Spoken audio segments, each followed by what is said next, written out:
مسائل کو سمجھو. اسلام سمجھنے کا نام ہے, جاہلوں کا نام نہیں ہے.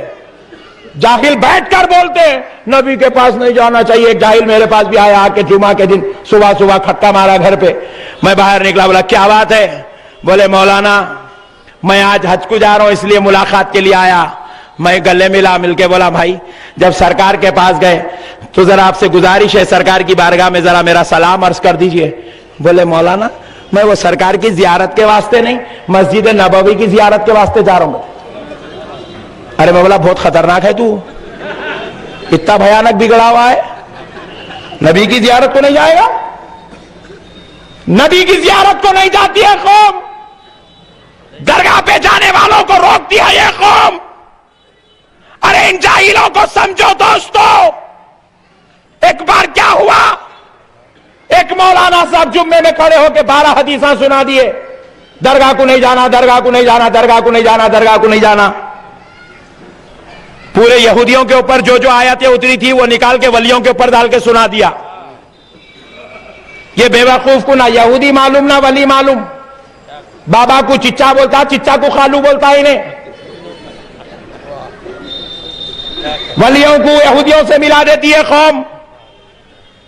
دوستو سنو, بول دیا درگاہ کو نہیں جانا, درگاہ کو نہیں جانا, درگاہ کو نہیں جانا. بیچارہ ایک اچھا شریف مسلمان بیٹھے ہوا تھا, انہیں سن لیا.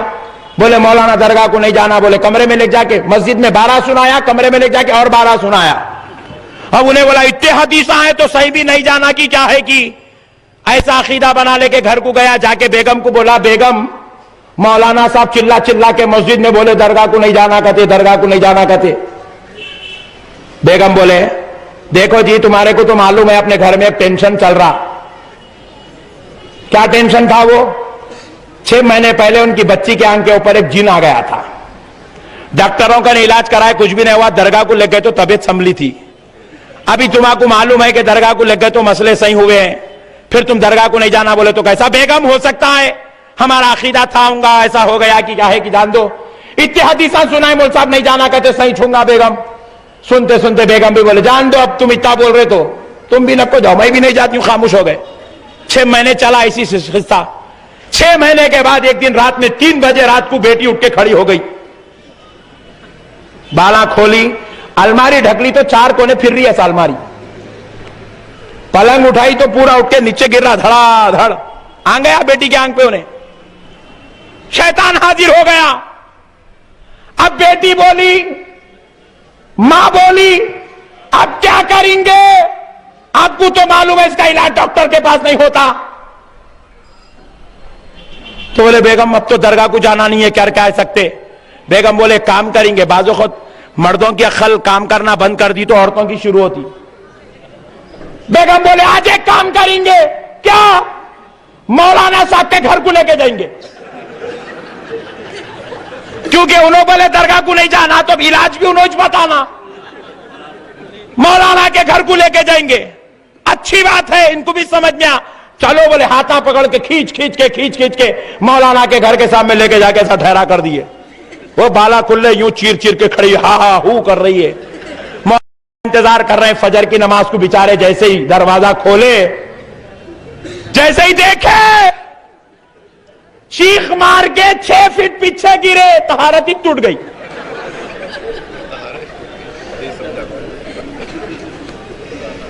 آواز نہیں نکل رہی. خریب بلائے باپ کو یا کئی کو لایا. حضرت آپ بولے نا درگاہ کو نہیں لے کے جانا, درگاہ کو نہیں جانا بولے نا, اس لیے آپ کے پاس لایا. بولے لے کے جا درگاہ کو. بولے حضرت طہارت ٹوٹی بات عقل آئی آپ کو, پہلے بولتے تو مسئلہ ہی ختم تھا. میرے بھائیوں, خدائے رب ذوالجلال کی قسم, اللہ نے ولیوں کو وہ مقام اور اپنے محبوب کو وہ شان عطا فرمائی ہے. اس کو جو سمجھ لے وہی ایمان والا ہوتا ہے. جس کو ایمان نصیب ہوتا ہے وہی یہ مسئلے سمجھ سکتا ہے.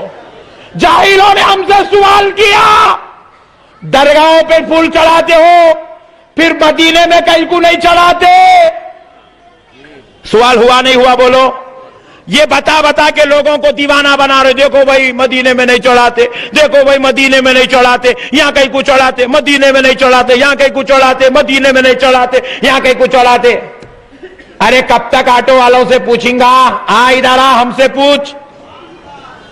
کب تک بھولے والے مسلمانوں سے پوچھیں گا؟ ادھر آ, ہم سے پوچھ, ہم بتائیں گے جواب کیا ہے. میں کو پوچھا, بولے مولانا مدینے میں کہیں کو نہیں چڑھاتے, یا کہیں کو چڑھاتے. تو میں بولا وہاں تمہارے بابا جان حکومت کر رہے, جا کے پرمیشن لے کے آ. ارے پرمیشن تو لے کے آ, پھر دیکھ خدائے رب ذوالجلال کی قسم, ہندوستان کی دھرتی پر اٹھنے والا ہر گلاب کا پھول تجھے مدینے کی گلیوں میں نظر آئے گا.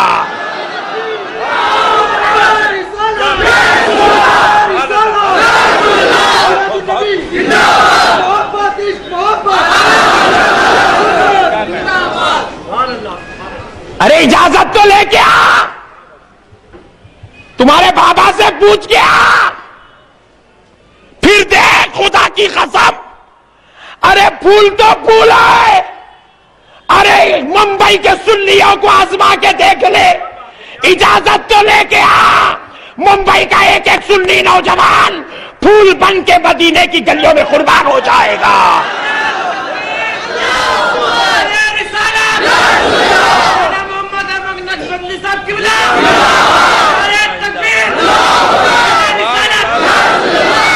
مدینے کی گلیوں میں خالی ہم پھول بن کے چڑھتے ہوئے نظر آئیں گے. تمہارے باپ دادا دیکھتے دیکھتے تھک جائیں گے. یہ غلام اتنی جوانیاں مصطفیٰ کے نام پر قربان کر دیں گے. ارے زمانہ ہم سے اس لیے نہیں ڈرتا کہ ہم نمازی ہیں, زمانہ اس لیے ہم سے نہیں ڈرتا کہ ہم روزے دار ہیں, زمانہ اس لیے ہم سے نہیں ڈرتا کہ ہم حاجی یا نمازی ہے. سن لے, زمانہ اس لیے ڈرتا ہے, مسلمان کچھ بھی ہو جائے جب بات آ پڑتی ہے تو مصطفیٰ کے نام پہ قربان ہو جاتا ہے.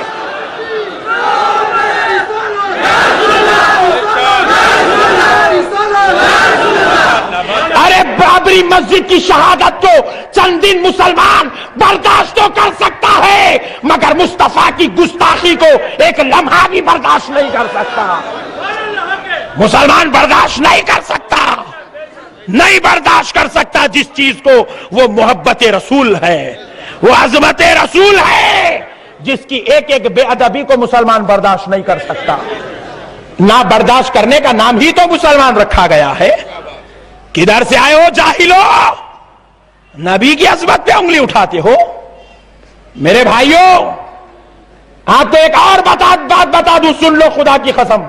آج مائک ساتھ نہیں دے رہا ہے, کل بیچارہ ساتھ نہیں دیا, آج دیں گا, آج تو اور خراب ہو گیا ہے بیچارہ. ورنہ میری آواز خدائے رب ذوالجلال کی قسم میں تو ممبئی کے ان ایوانوں میں پہنچانے آیا ہوں. یہ دکن ہندوستان, یہ دکن حیدرآباد کی آواز ہے, یہ امام انوار اللہ فاروقی کے غلام کی آواز ہے. میں تو ان کے ایوانوں میں ان کی دھڑکنوں تک میری آواز پہنچانا چاہتا تھا. یہ تو ان کی قسمت خراب ہے کہ آج مائک خراب ہے, ان کی قسمت اچھی ہے کہ آج مائک خراب ہے. ورنہ خدا کی قسم, اللہ کے عزت و جلال کی قسم, میں ان کو بتا دیتا کہ ہمارا اور ان کا اختلاف کیا ہے. دوستو, لوگ سمجھے شاید ہمارا اور ان کا اختلاف فاتحہ کا اختلاف ہے, لوگ سمجھے ہمارا اور ان کا اختلاف جھنڈے کا اختلاف ہے, ہمارا اور ان کا اختلاف سلام کا اختلاف ہے. لوگوں نے سمجھا ہمارا اور ان کا اختلاف درگاہ کا اختلاف ہے. لوگوں نے سمجھا, ذہن میں رکھ لو, کیونکہ آج ہمارے سنی بھائی کو یہ خود نہیں معلوم ہے کہ ہمارا اور بازو والوں کا اختلاف کیا ہے, جس کی وجہ سے آج کئی سنی پریشان ہیں اور بازو والوں کی بات سنتے ہیں تو سمجھ جاتے ہیں کہ بیچارہ صحیح بول رہا ہے, اتنی بڑی داڑھی چھوڑ کے غلط تھوڑی بول سکتا ہے, اتنا بڑا گھاٹا مار کے صحیح غلط تھوڑی بول سکتا ہے. لوگوں کو ٹینشن ہے. دوستو سنو, ہمارا اور کسی اور جماعت 72 جماعتوں سے, یہ پورے بازو والوں سے ہمارا اختلاف فاتحہ کا اختلاف نہیں ہے, سلام کا اختلاف نہیں ہے, ہمارا درجہ کے اختلاف نہیں ہے, ہمارا اور ان کا اختلاف جھنڈے کا اختلاف نہیں ہے. یہ الگ بات ہے, جو سنی ہوتا ہے وہ فاتحہ دیتا ہے, جو سنی ہوتا ہے وہ سلام پڑھتا ہے, جو سنی ہوتا ہے وہ درگاہ کو جاتا ہے، جو سنی ہوتا ہے وہ جھنڈا چڑھاتا ہے، یہ الگ بات ہے۔ جو سنی ہوتا ہے وہ اللہ والوں کے ہاتھ بھی چومتا ہے، عرس بھی کرتا ہے، مگر اس پر ہمارا اختلاف کسی سے نہیں ہے۔ ہمارے سنی بھائی کو پوچھے میاں اس کے پیچھے نماز کیوں نہیں پڑھتا، ہمارا سنی بھائی بولتا انہیں فاتحہ نہیں دیتا۔ بازو والا پھر پلٹ کے پوچھا فاتحہ دینا فرض ہے کیا، ہمارا بھائی بھاگ جاتا۔ فرض تو نہیں ہے نا بھائی، یہ الگ بات ہے، فاتحہ فرض نہیں ہے، مگر عقیدت میں بعض مرتبہ فرض سے زیادہ ہو جاتا ہے۔ دوستو یاد رکھو، ہمارا اور ان کا اختلاف فاتحہ کا نہیں ہے، سلام کا نہیں ہے۔ ارے نہ یہ کیا فاتحہ دے سکتے ہیں، فاتحہ دینا بھی خوش نصیبوں کی بات ہوتی ہے۔ وہی فاتحہ دیتا ہے جس کو سرکار اپنی بارگاہ میں قبول کرنا چاہتے ہیں۔ اجی دیکھو اللہ والے آ گئے ہیں، آپ علماء کو اللہ والوں کو نذرانہ دے سکتے ہیں، آپ کی والدہ گھر میں ہیں، آپ اپنی والدہ کو ساڑی بنا سکتے ہیں، عید کے موقع پر تحفہ دے سکتے ہیں، آپ اپنے باپ کو محبت کرتے ہیں تو تحفے میں حج کو بھیجا سکتے ہیں، لیکن نبی کے غلام ہیں، نبی کو کیا تحفہ دے سکتے ہیں؟ نبی کو اب کپڑے بھی نہیں بنایا جا سکتا، روپیہ مال اور ڈالر ریال کا تحفہ بھی نہیں دیا جا سکتا، تو پھر کیا تحفہ دے؟ غوث و خواجہ بزرگوں اور اولیاء اللہ نے ڈیسائیڈ کیا غلام اب یہ تحفہ نہیں دے سکتا، تو کیا ہوا؟ فاتحہ کا تحفہ دیتا رہے گا، سلام کا نذرانہ دیتا رہے گا، درود کا تحفہ دیتا رہے گا۔ یہ خوش نصیبوں کی علامت ہے کہ وہ اپنے نبی کو فاتحہ سلام کا نذرانہ پیش کرتا ہے، فاتحہ سلام کا تحفہ دیتا ہے۔ یہ دے بھی نہیں سکتی قوم۔ سنو، ہمارا اور ان کا اختلاف فاتحہ سلام کا اختلاف نہیں ہے، اور آئندہ سے کوئی آپ کو پوچھے کہ اس کے پیچھے نماز کیوں نہیں پڑھتا، تو یہ جواب نہیں دینا کہ فاتحہ نہیں دیتا، سلام نہیں پڑھتا، درگاہ کو نہیں جاتا، یہ جواب نہیں دینا۔ پھر آپ پوچھیں مولانا پھر اختلاف کس بات کا ہے؟ کان کھول کے سن لو اے ممبئی کے غیور مسلمانوں، ہمارا ان 72 جماعتوں سے اختلاف اس بات پر ہے کہ یہ مصطفیٰ کے گستاخ ہے، یہ نبی کے بے ادب ہے، یہ نبی کے باغی ہے، کیونکہ مسلمان اپنے دشمن کو برداشت کر سکتا ہے، اپنے باپ دادا کے دشمن کو برداشت کر سکتا ہے، مگر مدینے والے مصطفیٰ کے دشمن کو برداشت نہیں کر سکتا۔ یہ نبی کے گستاخ ہے، یہ نبی کے بے ادب ہے۔ آپ پوچھے مولانا کیا آپ گستاخی کرے؟ اٹھاؤ ان کی قرآن جو آج ہوئی ہے تفسیر، اٹھاؤ ان کی کتاب جنہوں نے آج جس کو لکھا ہے۔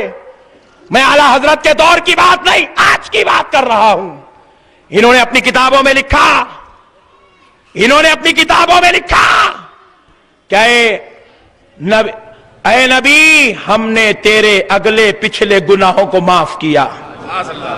نعوذ باللہ من ذالک، جو نبی کو گناہگار سمجھے، گناہگار لکھے، اس سے بڑی گستاخی اور کیا ہو سکتی ہے؟ جو نبی کے علم غیب کا انکار کر دے، اس سے بڑی گستاخی اور کیا ہو سکتی ہے؟ ہم نے عرب کے انہی ان پڑھوں میں سے، میں جو اب یہ ترجمہ سنا رہا ہوں آپ کو قرآن کا ہے، جو ان کی کتابوں میں لکھا ہے، قرآن کا ترجمہ ہے، قرآن کا۔ ان کا عقیدہ تو دیکھو، انہوں نے لکھا ہے ہم نے عرب کے انہی ان پڑھوں میں سے ایک ان پڑھ کو رسول بنایا۔ نعوذ باللہ من ذالک، لا الہ الا اللہ محمد الرسول اللہ۔ بتاؤ اس سے بڑی گستاخی اور کیا ہو سکتی ہے؟ اس بات پر ہمارا اختلاف ہے۔ گستاخی نبی لے کر، ارے تو کون ہے کیا ہے ہمیں نہیں معلوم، سن لے، گستاخی نبی لے کر ہمارا باپ بھی ہمارے سامنے آ جائے ہم مر جائیں گے، مگر باپ کو بھی اپنے لیے قبول نہیں کریں گے۔